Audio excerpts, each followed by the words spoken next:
Now we know that the force is given by the formula QV cross B or QVB sine theta, and this force is known as magnetic Lorentz force. Sometimes the question comes that define the magnetic flux density or the magnetic field with the help of Lorentz force. In this case, we will use this formula to define the magnetic field. From this, if we put every quantity to be equal to unity, in that case that B is equal to F or F is equal to B.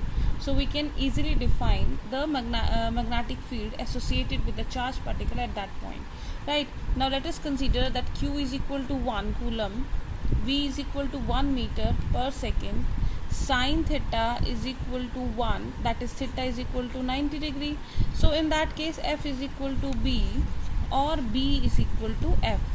So we can easily define the magnetic field associated. Magnetic field is defined as the force experienced by unit positive charge moving with unit velocity at an angle 90 degree to the direction of magnetic field. Right? So is it clear? So magnetic field is defined as the force experienced by a charged particle moving with the unit velocity in a direction right angle to the direction of the existing uniform magnetic field. Now another rule which we can use to find out the direction of force, magnetic Lorentz force, is Fleming's right hand rule. Fleming's right hand rule. Sorry, left hand rule. Left hand rule. In that case, if we stretch the fingers of our left hand in such a way, right, like this, if we stretch the fingers of our left hand in such a way that first finger points toward the direction of B, this finger, middle finger, represent the direction of V, moving charged particle, then this thumb will represent the direction of the force. Right, if I compare this with the diagram, let me make this diagram first. Right here, now if I keep my fingers like this, see here, this represent B, this represent B, then thumb points upward, which represent the direction of force. I hope this Fleming's left hand rule is clear to everyone. Now moving to the units of B. Units of B. The SI unit of magnetic field is Tesla or Weber per meter square, where Weber is for flux density and Weber is for flux, and per unit area becomes flux density, which is equal to B, right? Or it is Newton second per coulomb per meter, right? That we will find out from the formula. We can find out from the formula B is equal to F upon QV sine theta, right?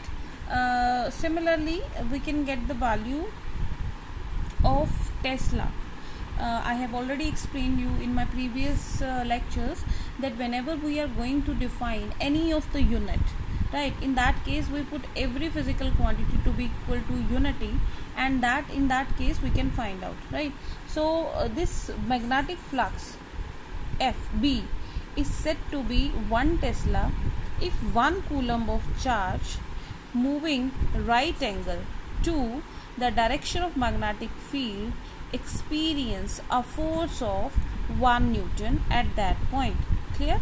So it means we have to put F is equal to 1 Newton, Q is equal to 1 coulomb, V is equal to 1 meter per second, and sine theta is equal to 1.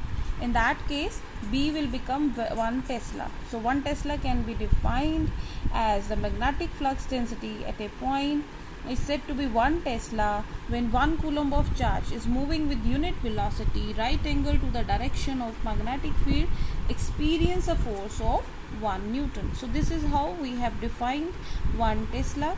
And similarly, another unit, if we want to represent 1 Tesla, so from this formula 1 Tesla is equal to 1 Newton. If I want to write its unit, Q is measured as coulomb, B is meter per second, and sine theta is angle. So no need to write it, right? So you can see here Newton second, this second goes up, Newton second per coulomb per meter we have written from here. Now we can write it as coulomb per second. Coulomb per second is what? Charge per unit time is current. Current is measured in ampere. So we can write it as 1 Newton upon ampere into meter. Or we can write as 1 Newton per ampere per meter.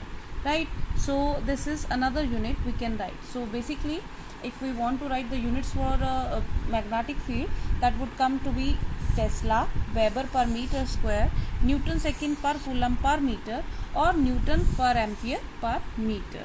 So this is all about.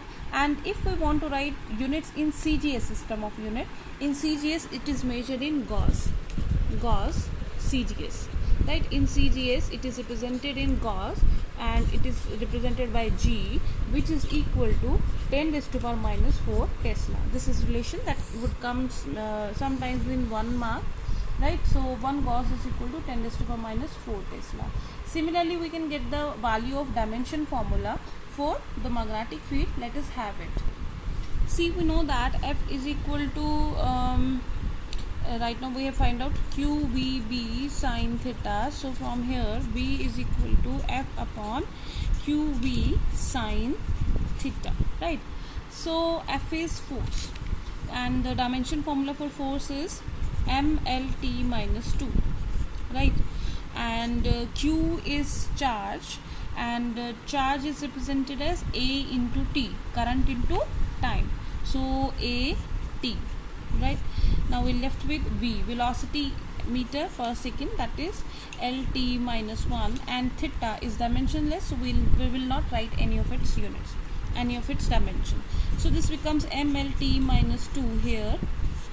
This T and this T minus 1 cancel out, this L cancel out, so we are left with M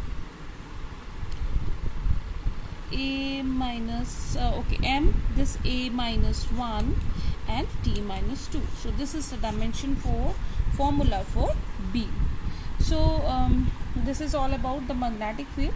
In our next video we will discuss about the Boyd-Savarich law.